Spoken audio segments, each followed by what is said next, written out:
वक्फ कानून को लेकर दायर याचिकाओं पर आज दूसरे दिन भी सुप्रीम कोर्ट ने सुनवाई हुई है। सुप्रीम कोर्ट ने केंद्र सरकार को जवाब देने के लिए 7 दिन का समय दिया है।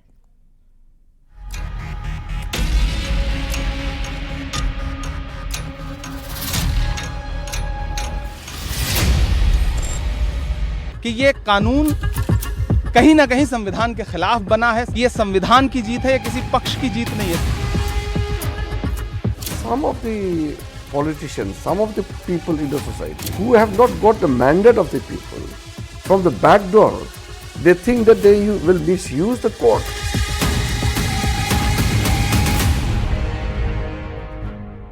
वक्फ के नाम पर छेड़ी बहस पर 5 मई तक विराम लग गया है। सुप्रीम कोर्ट ने सरकार की बात मानते हुए वक्फ कानून पर स्टे लगाने से इनकार कर दिया और जवाब दाखिल करने के लिए सरकार को 7 दिन का वक्त दे दिया है। इसके बाद 5 दिन के भीतर विरोधी पक्ष को अपनी बात रखनी होगी। कि जो 5 तारीख की जो मुकर्रर हुआ है उस दिन से पूरे मामले की अंतिम सुनवाई शुरू हो जाएगी। इसलिए अब अंतरिम आदेश का कोई मुद्दा नहीं है, वो मुख्य रूप से जो मेन पिटीशन है उस पर सुनवाई शुरू होगी। एक विशेष बात जो इसमें रही वो देखने वाली ये है कि सुप्रीम कोर्ट ने कुछ जो बड़े कंट्रोवर्शियल मुद्दे थे जिसमें हम लोग लगातार अपनी आवाज़ उठा रहे थे न्यायालय के माध्यम से, जैसे वक्फ बाई यूजर पे कई वो आए थे, अमेंडमेंट्स आए थे, उन चीज़ों पे कोर्ट ने केंद्र सरकार को ये कहा है कि आप अगले तारीख तक न्यायालय के किसी आदेश के आने तक 5 मई को आप कोई आगे कार्रवाई नहीं करेंगे। यानी कि जिस वक्फ बिल पर ज्वाइंट पार्लियामेंट्री कमेटी को 97 लाख ज्ञापन मिले थे, जिस पर जेपीसी की 38 बैठकें हुई और 128 घंटे चर्चा हुई, संसद से पास उस कानून पर 7 दिन का विराम लग गया है। लेकिन नए वक्फ कानून के लिए विरोधियों के लिए सबसे बड़ा झटका है, सुप्रीम कोर्ट ने नए वक्फ कानून पर स्टे लगाने से इनकार कर दिया और साथ ही आर्टिकल 26 पूरी तरह धर्मनिरपेक्ष बता दिया। इसी आर्टिकल 26 के आधार पर नए वक्फ कानून को चुनौती दी जा रही है। सवाल है कि क्या विपक्ष इस मुद्दे को लेकर कमजोर पिच पर बैटिंग कर रहा है। Bureau report, news 18।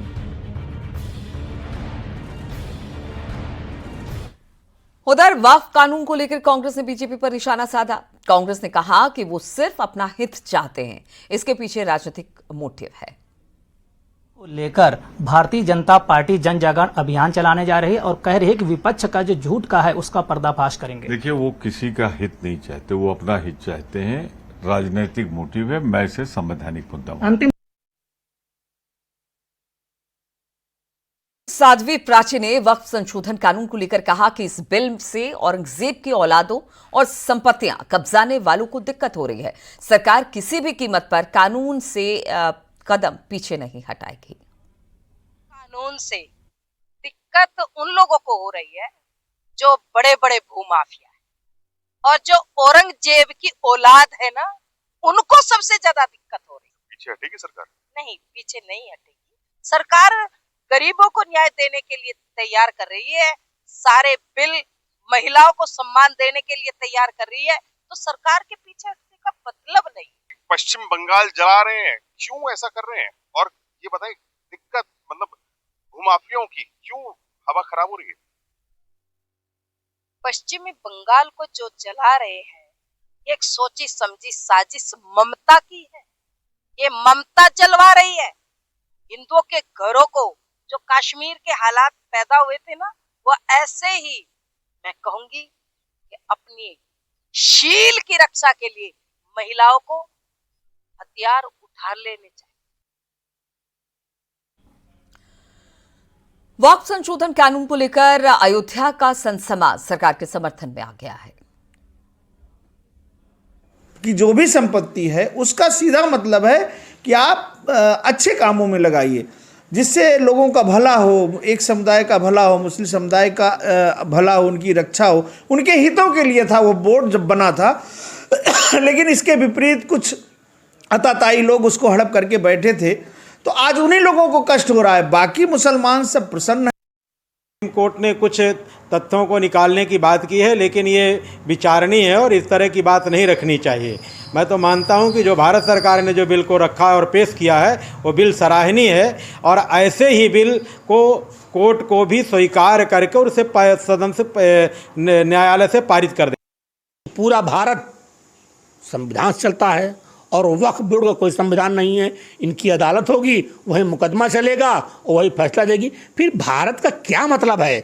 Supreme court का आज सुप्रीम कोर्ट के अंदर ये गया है तो क्यों गया है? ये प्रधानमंत्री मोदी की देन है। बता दें सुप्रीम कोर्ट कि इससे पहले कोई मुकदमा वक्फ बोर्ड का उसके पास आया हो या वक्फ बोर्ड के माफिया उसकी शरण में गए हों, वक्फ बोर्ड सुप्रीम कोर्ट को समझता ही नहीं है।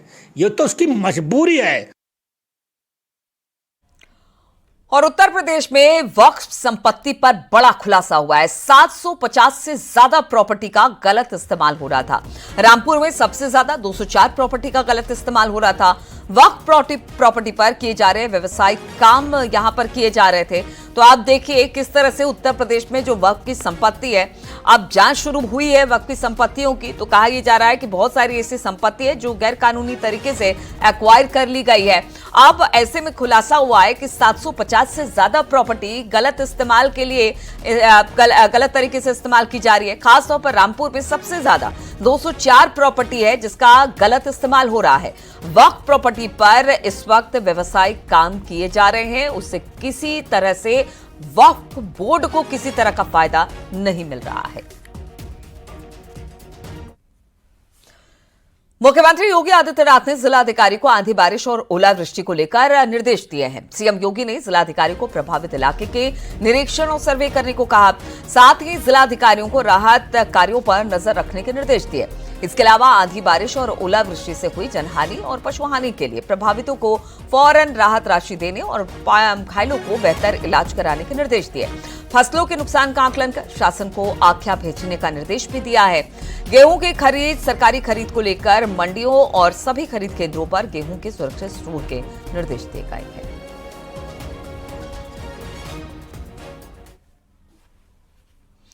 दिल्ली की मुख्यमंत्री रेखा गुप्ता ने पिछले दिनों एक न्यूज चैनल को दिए इंटरव्यू में समाजवादी पार्टी के मुखिया अखिलेश यादव को लेकर एक विवादित टिप्पणी दे दिया था, जिसके विरोध में समाजवादी पार्टी ने जगह जगह प्रदर्शन किया था। अब दिल्ली की सीएम ने अपने बयान को लेकर अखिलेश यादव से माफी मांग ली है, जिसके बाद अखिलेश यादव ने भी अपना रिएक्शन दिया। उन्होंने सोशल मीडिया एक्स पर लिखा कि क्षमा मांगना सभ्यता की बड़ी उपलब्धि है और क्षमा कर देना उससे भी बड़ी।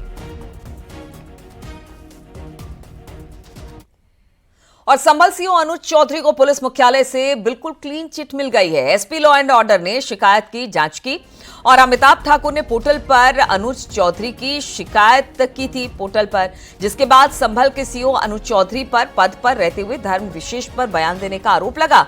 जांच बिठाई गई, लेकिन अब जो सीओ है संभल के, वो बिल्कुल क्लीन चिट, उनको इस पूरे मामले से क्लीन चिट मिल गई है।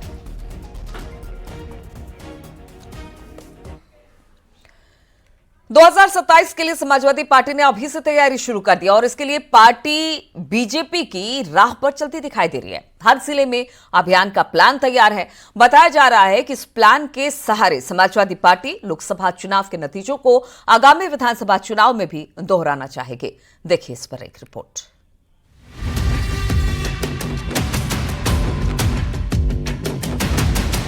2027 के चुनाव के लिए अभी से तैयारियां शुरू हो गई हैं। समाजवादी पार्टी अच्छे तरीके से जान चुकी है कि यूथ अगर बूथ पर डट जाएगा तो उससे उनका रास्ता आसान हो जाएगा।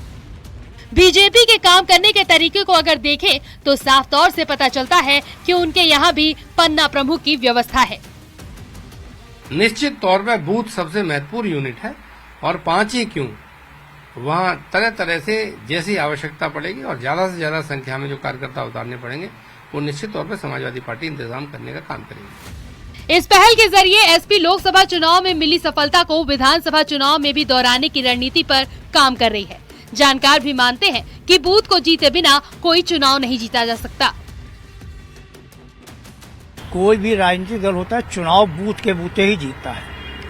यदि बूथ उसका मजबूत नहीं होगा तो कोई कैंडिडेट चुनाव जीत नहीं सकता, क्योंकि बूथ की लड़ाई ही सबसे वो होती है। इसलिए भारतीय जनता पार्टी भी पन्ना प्रमुख का नाम ले लिए, चाहे बूथ प्रमुख उन्होंने कहा हो, ऐसे ही समाजवादी पार्टी ने भी तय किया है। 2024 के लोकसभा चुनाव के बाद समाजवादी पार्टी में एक उत्साह दिखाई दे रहा है। पार्टी चाहती है कि हर हाल में 2027 का रास्ता भी आसान हो। ऐसे में अभी से बूथ पर काम शुरू कर दिया है। लोकसभा चुनाव के बाद वो चाहती है कि 27 के चुनाव में भी उनका बेहतर प्रदर्शन रहे। तो कहा जाता है समाजवादी पार्टी हर बूथ पर यूथ के जरिए 2027 का किला फतेह करना चाह रही है। कैमरा पर्सन उपेंद्र के साथ अलाउद्दीन, न्यूज़ 18 लखनऊ।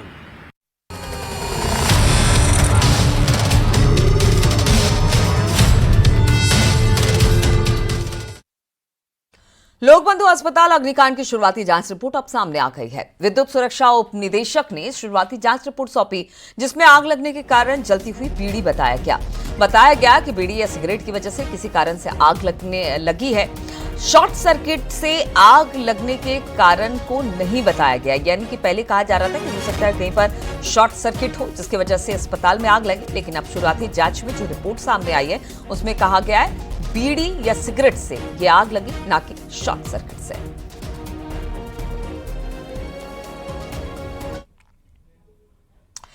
और उन्नति फॉर्चून ग्रुप पर ईडी का शिकंजा। बिल्डर अनिल मिठास को गिरफ्तार कर लिया गया है। मनी लॉन्ड्रिंग के मामले में ईडी लगातार पूछताछ कर रही थी, छापेमारी कर रही थी। अब इसी मामले में अनिल मिठास को गिरफ्तार किया गया। 200 करोड़ रुपए की हेराफेरी का आरोप अनिल मिठास पर है। फ्लैट खरीदार निवेशकों के साथ हेराफेरी की है इन्होंने। अनिल मिठास पर 2019 में मुकदमा दर्ज हुआ था। कल ईडी ने उन्नति ग्रुप के 11 ठिकानों पर छापेमारी की, जिसके बाद आज अनिल मिठास की गिरफ्तारी हुई।